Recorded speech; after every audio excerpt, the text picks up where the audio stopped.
င်္ဂလာပါကျမရဲ့ YouTube channel လေးကနေပြီးတော့ပြန်လဲကြိုဆိုလိုက်ပါတယ်ဒီတစ်ပတ်မှာတော့ကျမရဲ့ SPN နေအရာ web development ကိုဘယ်လိုလေ့လာရမလဲဆိုတာကိုဒီဗီဒီယိုလေးထဲမှာဝေမျှပေးထားပါတယ်ကျမဒီ channel ကနေပြီးတော့ web development နဲ့ပတ်သက်တဲ့အကြောင်းအရာတွေကိုတင်ဆက်နေတာဖြစ်တဲ့အတွက်ကြောင့်စိတ်ဝင်စားရဲဆိုလို့ရှိရင် subscribe လုပ်ခဲ့ဖို့ကျမကတောင်းဆိုချင်ပါတယ်ကျမတို့ဗီဒီယိုလေးကိုဆက်ပြီးတော့ကြည့်လိုက်ကြရအောင်နော်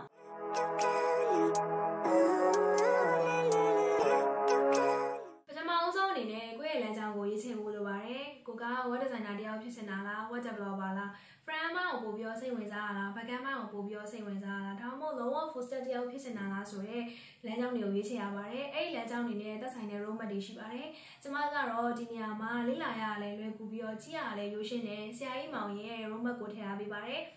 ဒီရဲ့ description မှာထည့်ထားပေးရဖြစ်တဲ့အတွက်စိတ်မပူပါနဲ့เนาะdescription မှာသွားပြီးကြည့်နိုင်ပါတယ်အဲ့ဒီလမ်းကြောင်းကမှာဆိုလို့ရှိရင်အကယ်၍ကိုက web designer ဘိုင်းအောင်စိတ်ဝင်စားရဲဆိုလို့ရှိရင်ဘယ် design တွေကိုသိဖို့လိုတာလဲ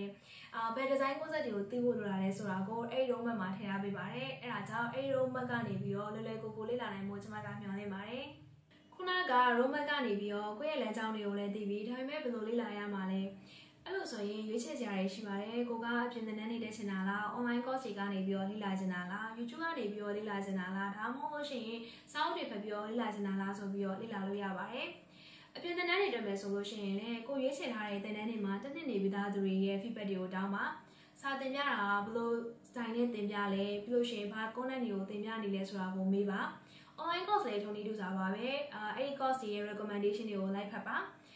YouTube ကနေလေ့လာမယ်ဆိုလို့ရှိရင်လည်းမြန်မာ tutorial တွေအများကြီးရှိနေပြီဖြစ်တဲ့အတွက်ကြောင့်လေ့လာဖို့လွယ်ကူပါတယ်။စာအုပ်တွေဖတ်မယ်ဆိုလို့ရှိရင်လည်းမြန်မာလိုရေးထားတဲ့ဆရာကြီးမောင်ရဲ့စာအုပ်တွေကိုဖတ်ကြည့်စေချင်ပါတယ်။ဆရာကရှင်းပြဖို့ခက်ခဲတဲ့အကြောင်းအရာတွေကိုတော့မှမြန်မာလိုတခြားလေးရှင်းပြထားတာဖြစ်တဲ့အတွက်ကြောင့်ဒီနေရာမှာထည့်ပြီး recommend ပေးထားပါတယ်။ကျမတို့ဖန်တီးထားတဲ့ website တွေကိုလူတွေကိုအသုံးပြုစေချင်တယ်ဆိုရင်တော့စာပါလိုလာပါပြီ။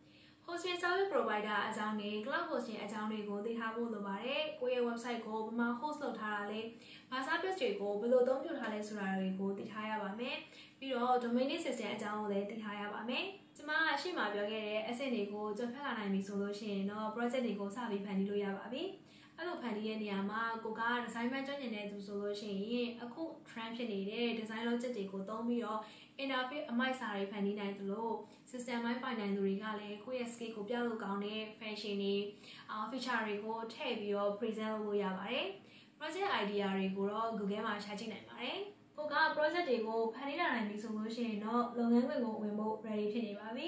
လုပ်ငန်းခွင်ဝင်ခင်မှာ version control system နဲ့ပတ်သက်ပြီးတော့သိထားဖို့လိုပါတယ်ကိုကတင်းတဲ့တူ project တွေကိုရေးရမယ်ဆိုလို့ရှိရင်တင်းတစ်ခုလုံးက project folder တစ်ခုထဲမှာရေးကြရတာဖြစ်တဲ့အတွက် gate system ကိုသိထားဖို့လိုအပ်ပါတယ်ကျမကတော့မကြာခဏ comment လုပ်ပါလို့ပြောချင်ပါတယ်။ Cloud developer တွေက project များစွာကိုမတူညီတဲ့နည်းလမ်းမျိုးစုံနဲ့ဖန်တီးနေရတဲ့လမ်းတစ်လျှောက်မှာအမှားယွင်းတွေများမှသိကြပါတယ်။ဒါပေမဲ့ developer တွေမဖြေရှင်းနိုင်တဲ့အဲ့ဒါဆိုတာမရှိပါဘူး။အချိန်တစ်ခုပဲလိုတာပါ။အဲ့တော့ Google မှာသွားပြီးတော့ရှာပါမတွေ့လို့ရှိရင် forum တွေရဲ့ထိသွားမေးပါ။အဲ့ဒါရှာနေရတဲ့အချိန်မှာလည်းအောင်မှုမကောင်းပေမဲ့ solution ရလိုက်တယ်ဆိုလို့ရှိရင်တော့တကဘာလုံးကိုအပိုင်းရလိုက်တယ်လို့ပါပဲ။ကျမကိုယ်တိုင်လည်းအခုချိန်ဒီ error မျိုးစုံကိုဖြေရှင်းနေရတော့မှအဲ့တော့ developer နဲ့ error နဲ့ဆိုတာက one step ပါအဲ့တော့ it's okay ပါကျမအခုပြပေးခဲ့တဲ့အချက်တွေကလက်လက်ကစားသူတွေအတွက်အကျိုးရှိမယ်လို့ယုံကြည်ပါတယ်